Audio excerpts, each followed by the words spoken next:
bienvenidos otra vez. Poñito, Aquí ¿cómo estás? todo bien, aquí el saludo es rapidísimo. Estamos en JR Barber Coffee Shop.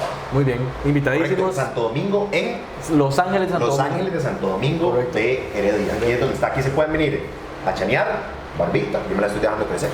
Pucha. Barba, Corte, ¿no? pelo, usted se chanea aquí el pelo. Pelito, claro. El cabello, disculpe.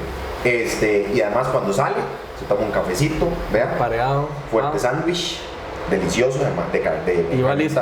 mechada, a la Se casa. fue, para la casa, Todo bien. listo. Tiene que almorzar, hay casaditos, hay de todo. Así que vengan, ahí están apareciendo, en todo caso, para los que nos ven por YouTube, están apareciendo el contacto y ahí les dejamos después números de teléfonos y todo lo que tengan que ver con redes sociales aquí en JR Barber Coffee Shop en Los Ángeles de Santo Domingo de Heredia. Un temazo hoy. Papá ya O después. o mejor después. Sí, yo no sé. Papá ya, ¿verdad? No papaya. Sí, papá, ya. Papá ya o mejor después. Qué temazo, mae. Qué temazo, mae. Sí. Es un temazo, mae. El invitado de nosotros hoy, a los 22 años, ¿Qué? 3 ¿De un solo? hijos. No, tú hijos. Ok. Pero, o sea, Ya a los 20, bueno, pero no 22, tanto. ya a los 22 A los tenía. 22 ya tenía 3 hijos. Hijo de mierda. 3 hijos, sí. Claro. Y yo conozco esa realidad de primera mano. ¿Por porque qué? es mi hermanillo. ¡A la Yo tenía que invitarlo al podcast. Sí, porque este tema merecía. Sí, Merecía algo como eso. no, ni más ni menos, mae. Sí. ¿No?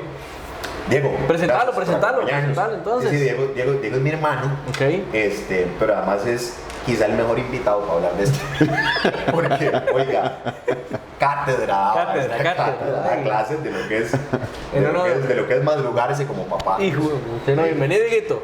No, gracias, Marche y Dieguito. José. En realidad un placer estar aquí. No. Hace rato que no hacemos esto. Sí, lo sí, hicimos sí. En otros espacios Claro. y la verdad hacía falta. Así que, Claro. pues la verdad un honor estar aquí entre los primeros capítulos y ojalá podamos tener otros ahí No, más a ver adelante, que sí, ¿verdad? a ver Cuente que sí. conmigo. ¿Y qué más que este tema, man? Sí, que es definitivamente, a ver, yo lo primero que quiero que Diego nos conteste es, porque aquí hay una palabra que yo quiero dignificar, es más, eliminar por completo. Ok. Mae, se jaló una torta. Ajá. Sí. Los hijos no son una torta, Diego. Son una metida. No de patas. Bueno. De patas, ¿verdad? Obviamente. Una o varias, depende. Sí, una o varias, depende.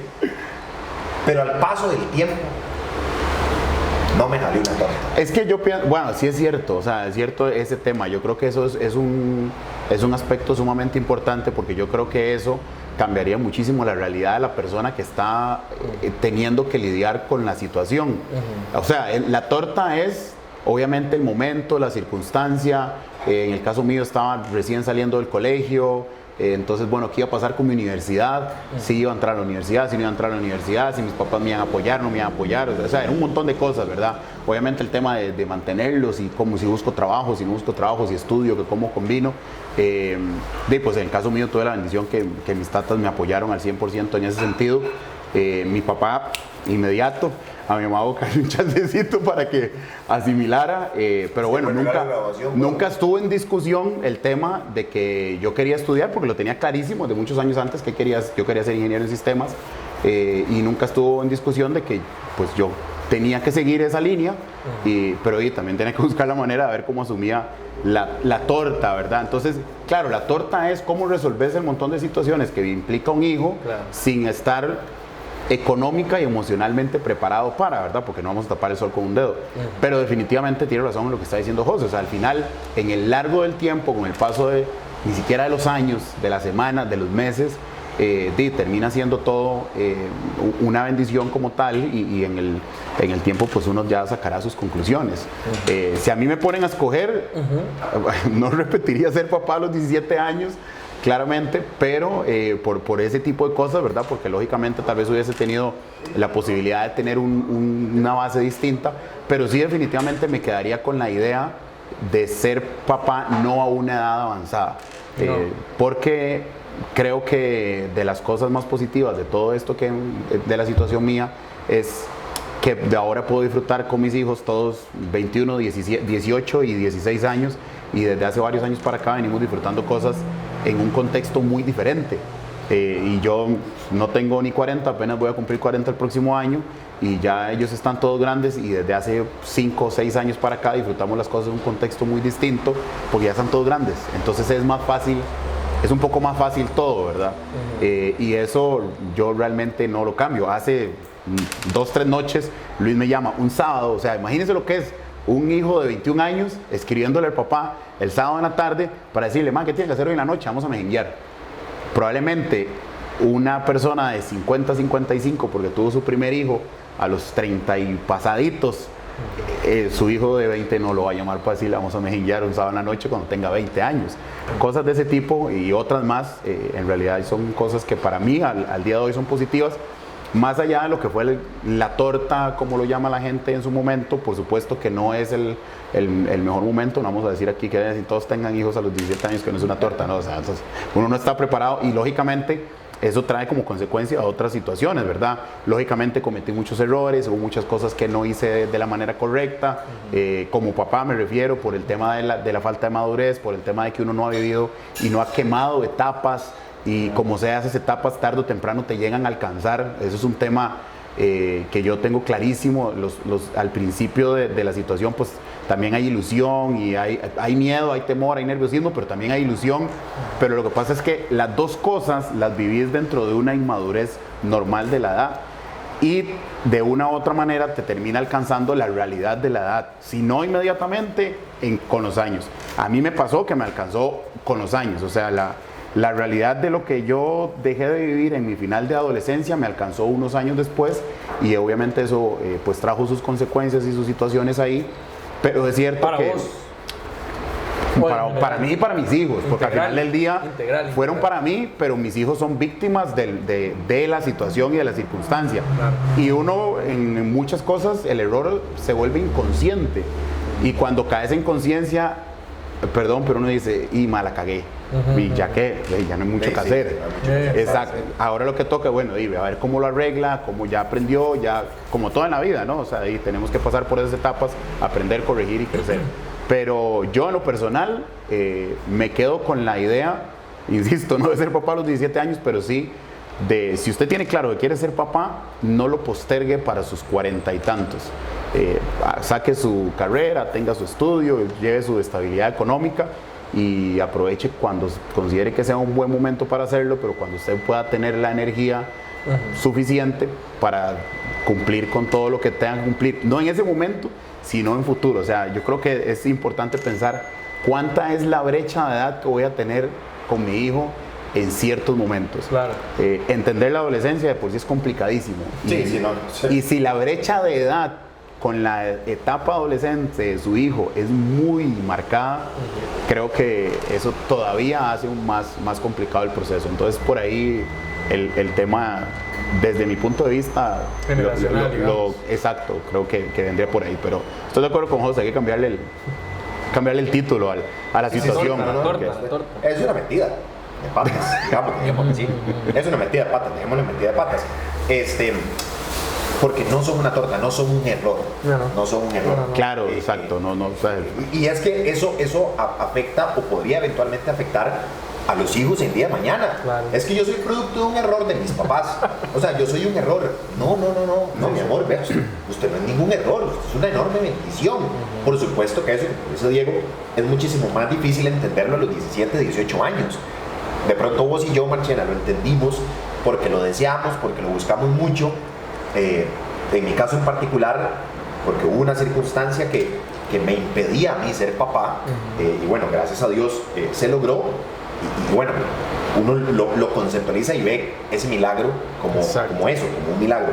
Pero yo que viví esa realidad también de primera mano, viendo todo eso ahí, y a ver, ni el papá como papá está preparado, y la mamá también, a edades muy tempranas, ni las familias tampoco lo están.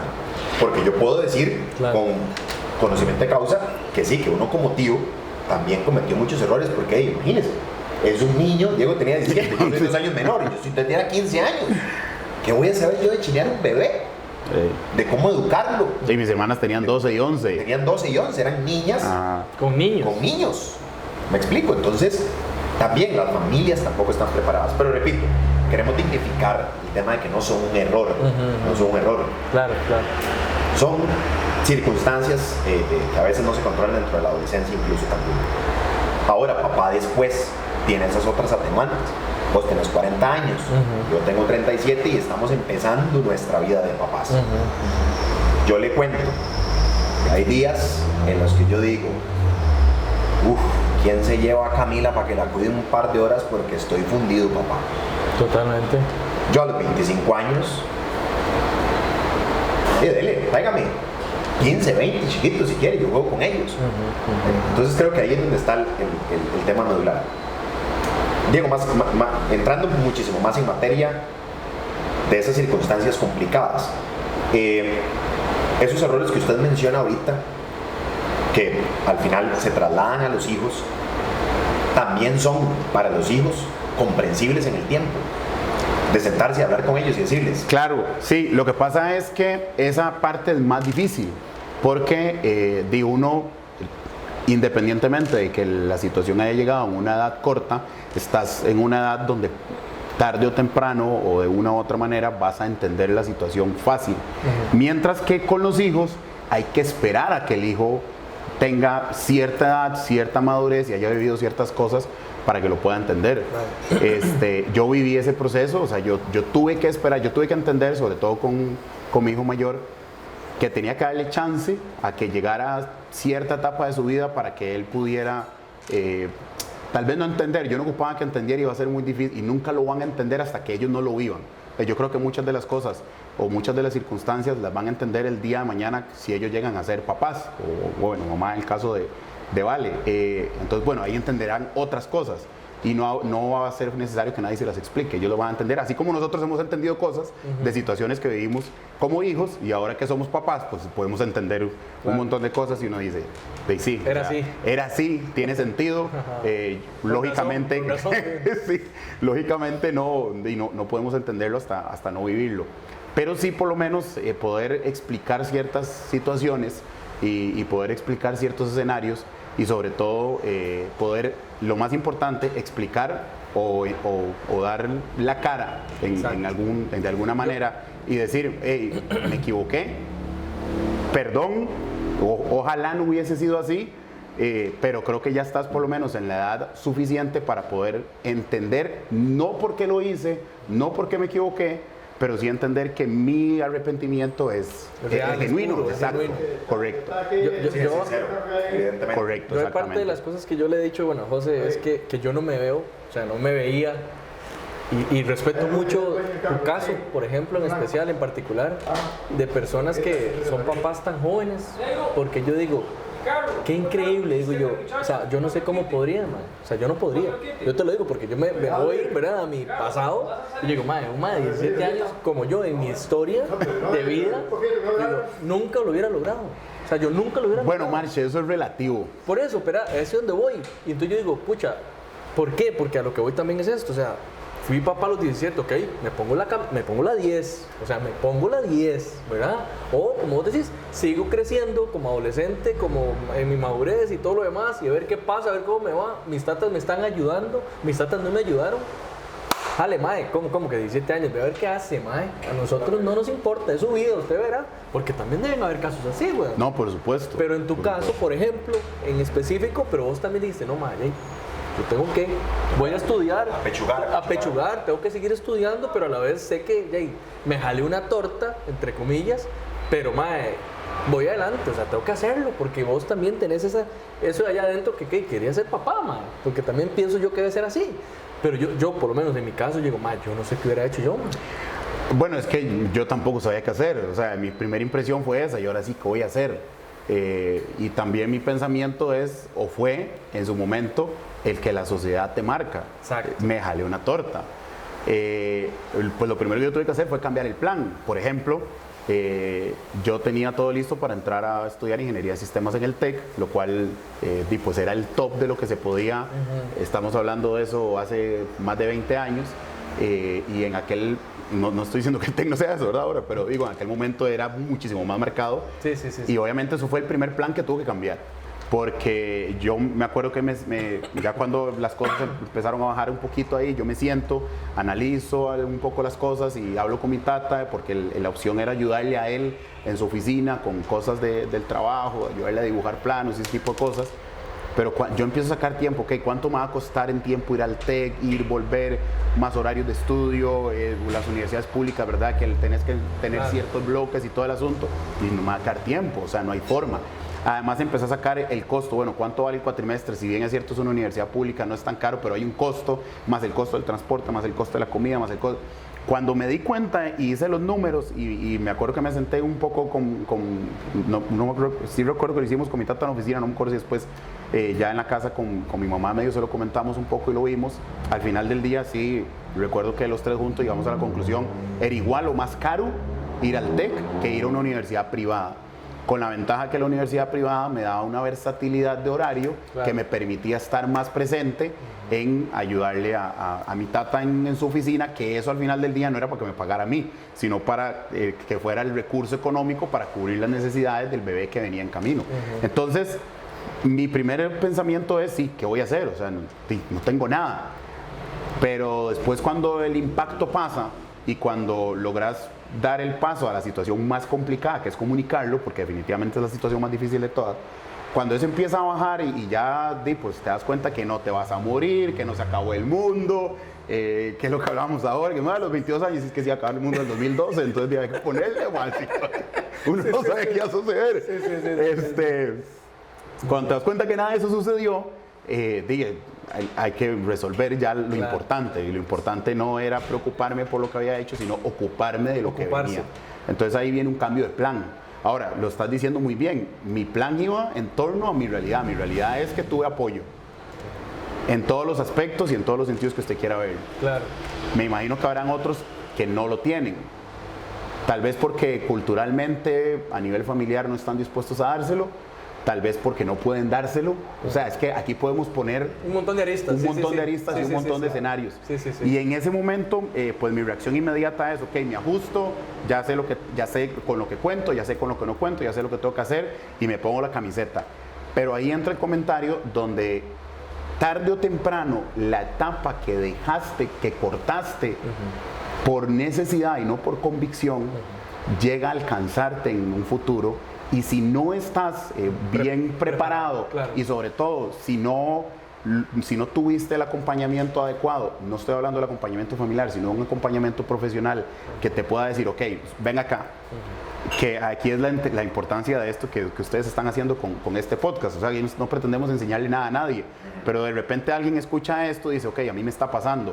Y lo que nadie te dice es, ¿qué va a pasar con eso? Está bien, usted está dispuesto a ponerse la camiseta, usted está dispuesto a cambiar el plan, pero ¿cuáles van a ser las repercusiones de ese cambio, de ese meterse a una responsabilidad que no estás emocionalmente listo para asumirla? Claro.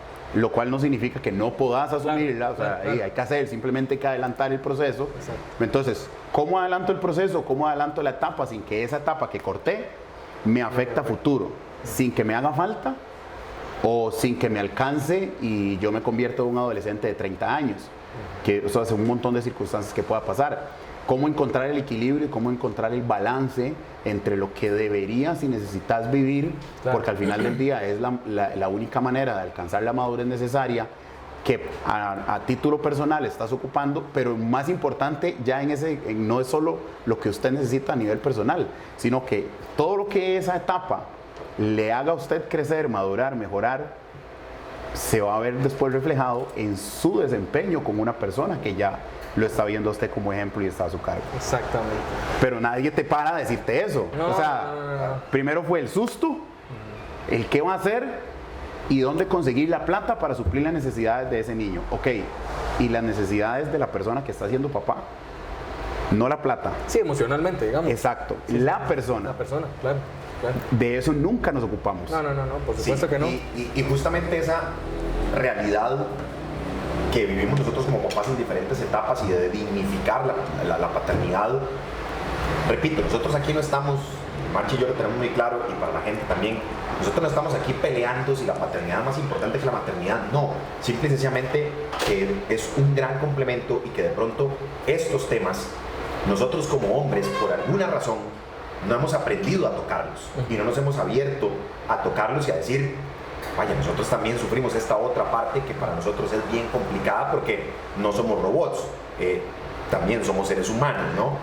Y esa parte integral de estar bien como personas se traslada a nuestros hijos. Claro. Estar bien para nuestros hijos. Eso dice, Lo que pasa es que yo creo que es un tema que a nosotros nos cuesta como cultura y como seres humanos a veces darle la importancia o tomar en cuenta lo que no percibimos, lo que no es perceptible a la vista.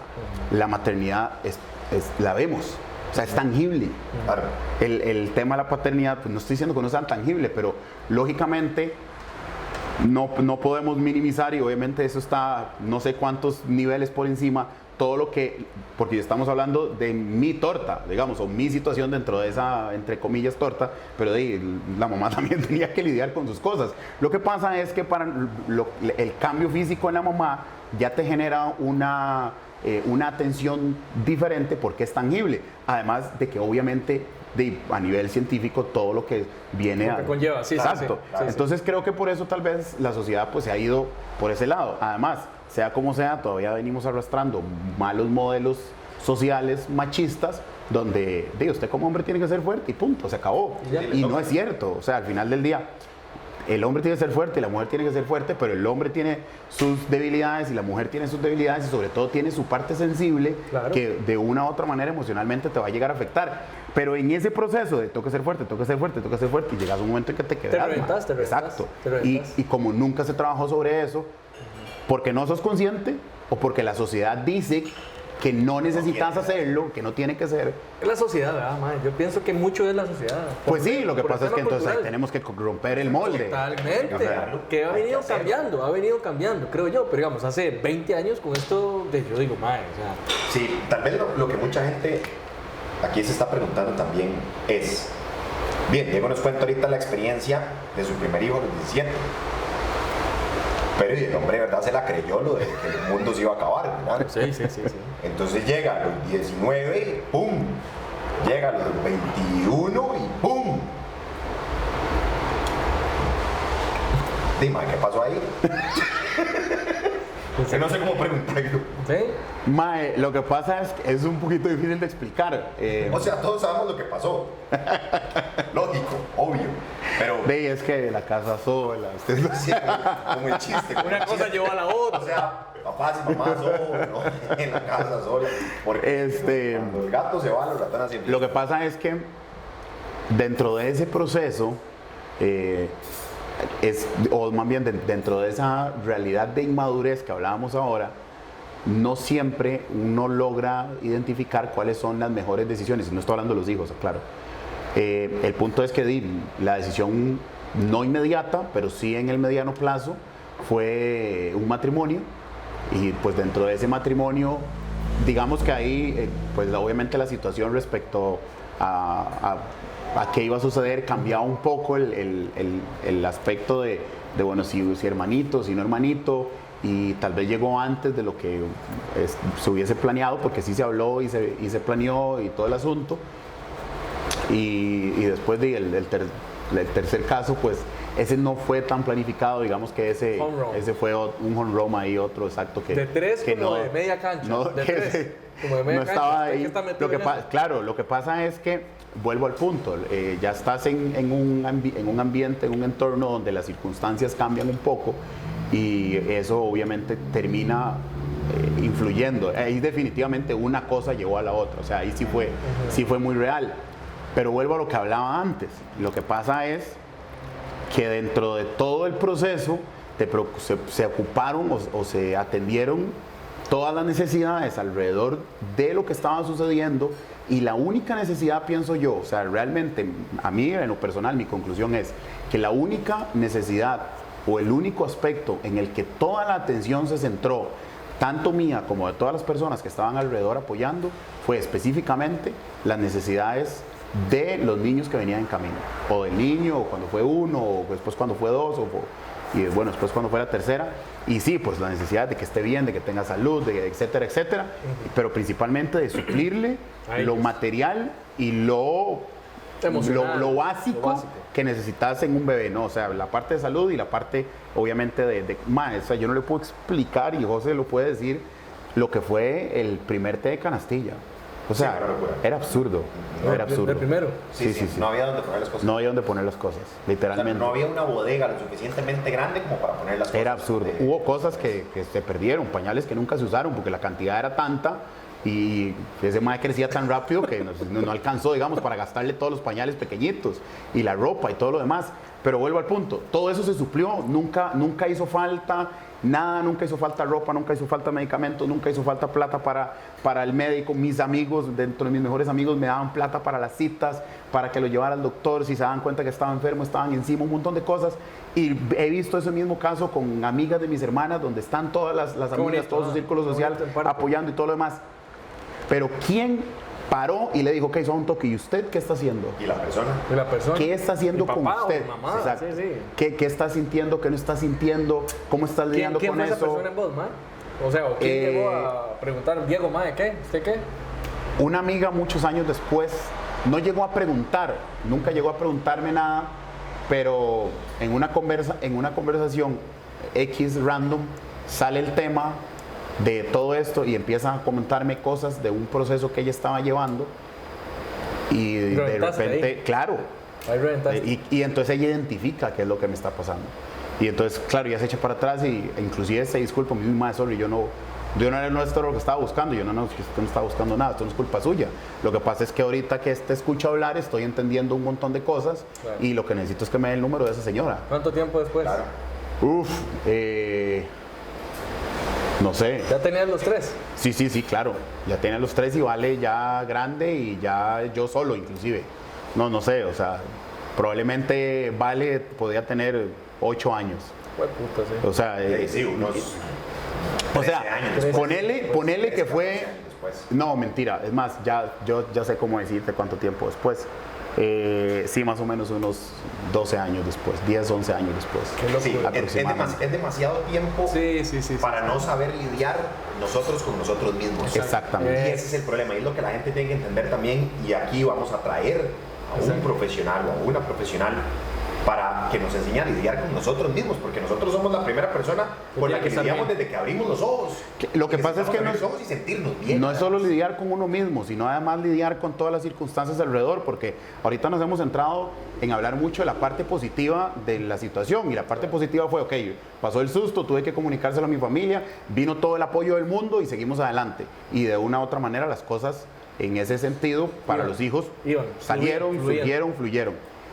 Pero alrededor, a nivel social, hubo un montón de cosas, y José lo sabe, hubo un montón de cuestionamientos, de señalamientos, de rechazo de personas que se suponían eran muy cercanas. Adiós. Y de la noche a la mañana Desaparecieron. de la noche a la mañana me convertí en la peor persona sobre la faz de la tierra, en el peor ejemplo para los demás, Claro. por el hecho de que él había metido a ser papá.